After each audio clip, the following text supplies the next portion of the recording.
Hi everybody, Mohsin again. I'm really excited to be joined by Rizwan Shafi. He's the managing director of CBL. Welcome. When was CBL established? CBL was established in 1994 when it came into production. The planning of CBL began in 1992. Plant was built in ground up in 8 months into production. So Wow. about 1 million square feet of construction, along with complete housing, erection of machinery, training of people. So at that time I was in school. So my father was the chief architect of this company. Oh, wow, okay. And my father had a vision of putting a factory in the middle of nowhere that has no employment. In a 40-kilometer radius, there was no employment, there was no school, there was no hospital. And when he set up the factory, everybody thought that we were crazy going into a completely new area, which is not synonymous with industry.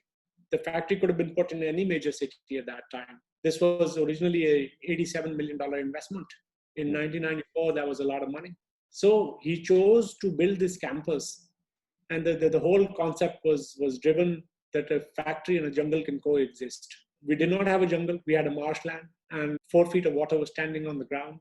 So he planted trees, he dug canals, he recovered the land, he reclaimed the land.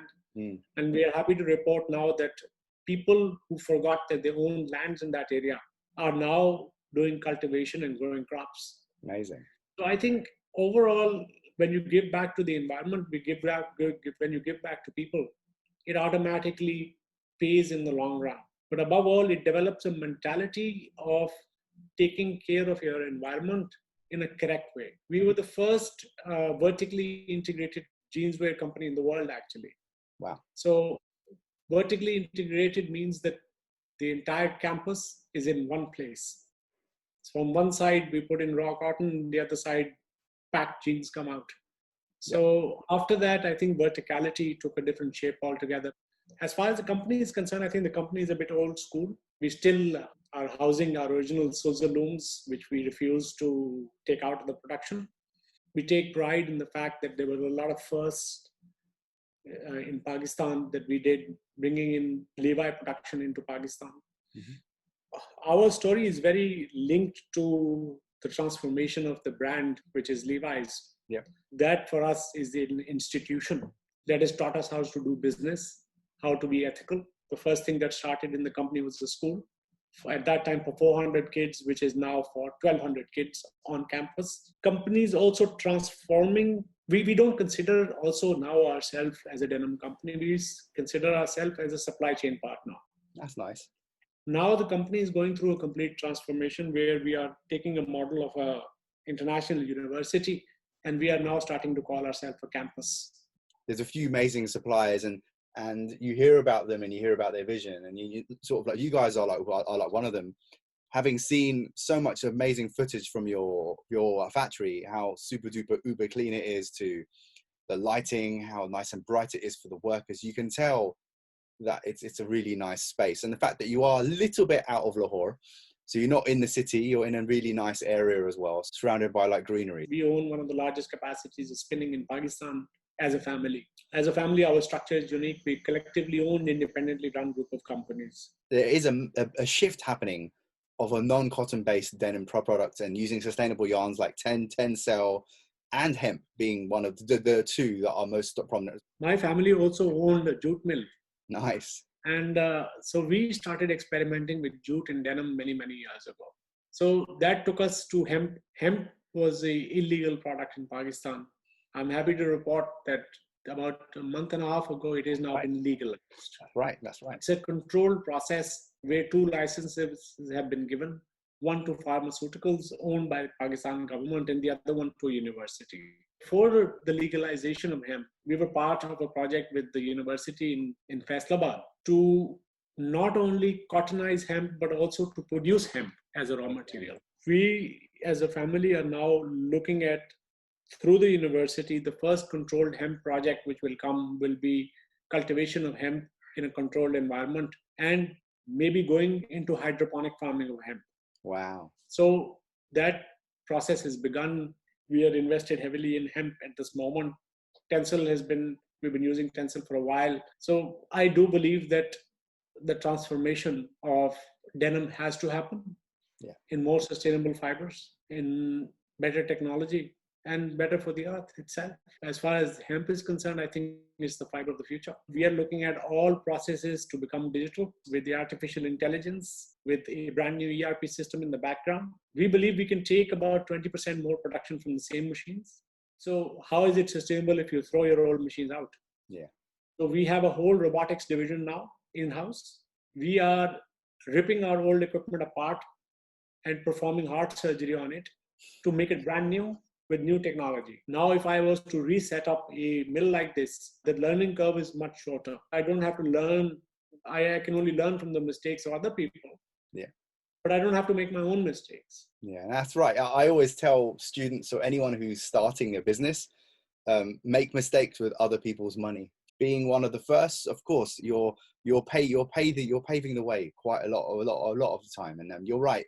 All the other competitor mills and friends that have also come about in Pakistan and the Indian subcontinent have definitely helped the image of Pakistan. And Pakistan, to me, makes easily some of the world's best denim now. And, you know, the fact that we have specialists from Italy, Turkey, Japan coming to build like machinery for Pakistani suppliers and mills is quite an amazing thing. And, you know, it's something to be quite proud of. What's your personal vision for the company going forward? That we want to be extremely transparent now. Yeah. If the vision of the company, sustained growth through predictability of the supply chain, is what I see this company transforming into. Amazing. Completely inspiring hearing you talk, and thank you so much for your time. Thank you again. You're very welcome.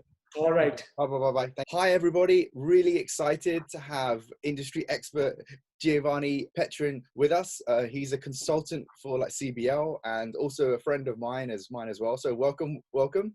What kind of machine technology has CBL invested that excites you personally as a consultant?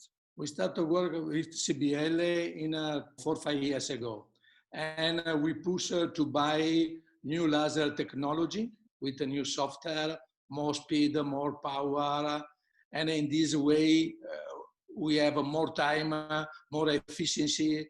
We have a more good result. The other things we push in the wash machine. When we arrived, they have ozone technology.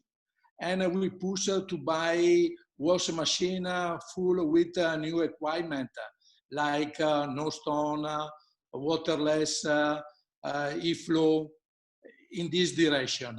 Last year I pushed to buy robot spray, but after the indication about the market to reduce permanganate, we suggest to push more in other direction.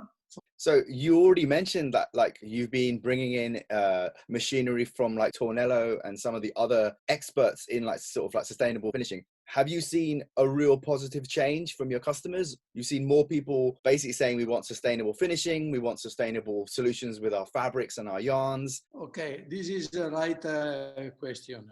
When I start to produce by hand in Martelli many years ago, the people told me to produce denim by hand, it was fake. And I explain it's true because it is made by hand, it's not natural when we wear. When I start to work with the laser in 2000, okay, suggestion from the client, they told me laser is fake.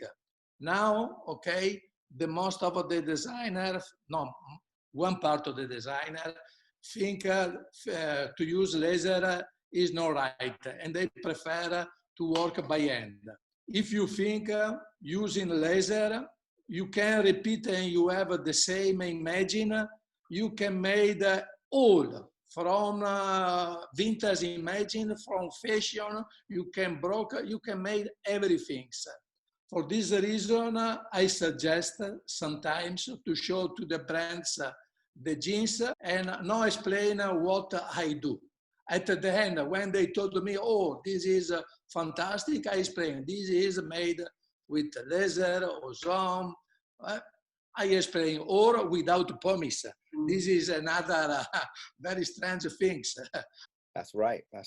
no stone effects, other types of sustainable like solutions as well. I think like reducing pumice and reducing PP is actually one of the bigger things that the industry is trying to do.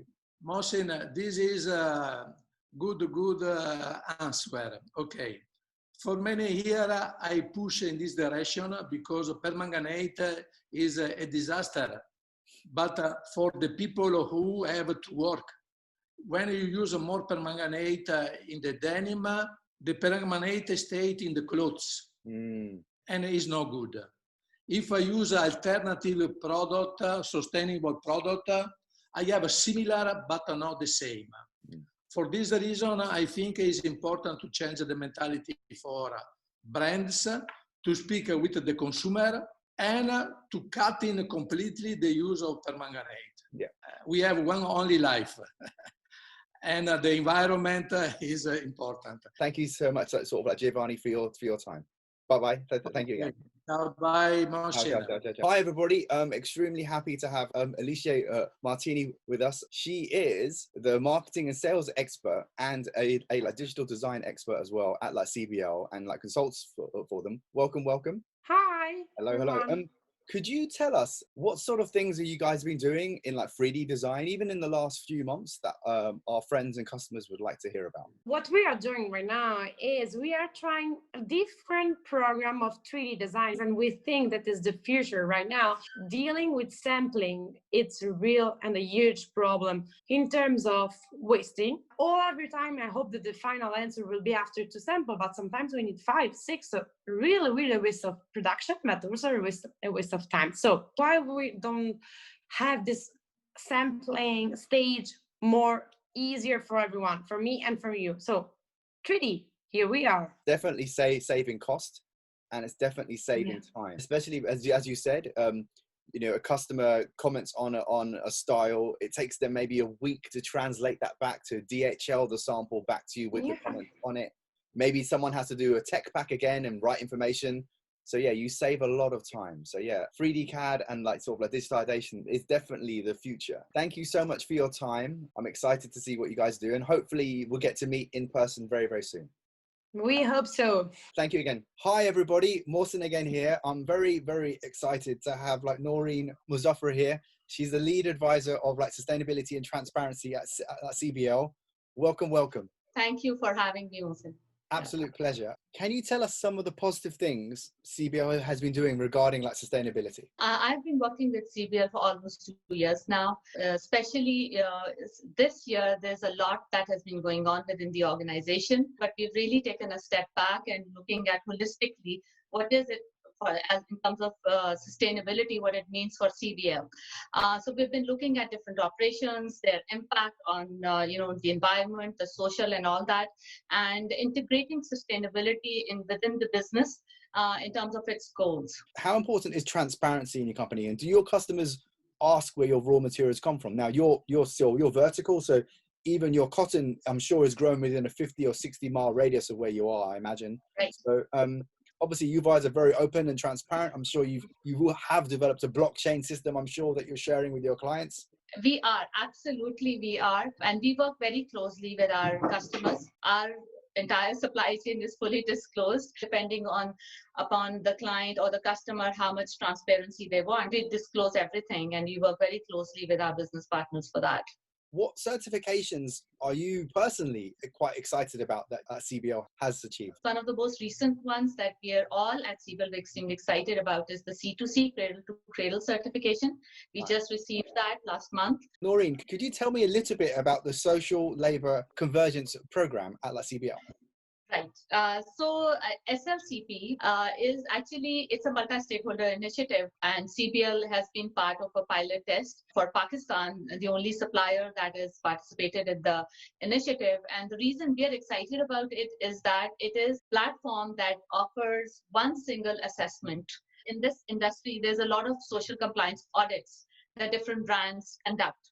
Every week, right? Every other week, there's another one. Every other week, every other day, many times in a week, all of that in terms of frequency. So this particular initiative is an option for its signatory members that instead of doing their own audits, they can rely on this assessment. Nice.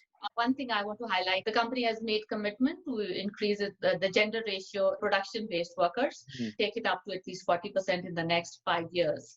So that's very exciting, especially in a country like Pakistan, which, generally speaking, in the apparel sector, you'll find a lot more female workforce. But in case of Pakistan, that has not been the case. Because the leadership has committed to it, there is a buzz within the organization for everybody to contribute towards that. But generally speaking, in terms of the company's vision to be more inclusive in a thoughtful way, is something that's very exciting.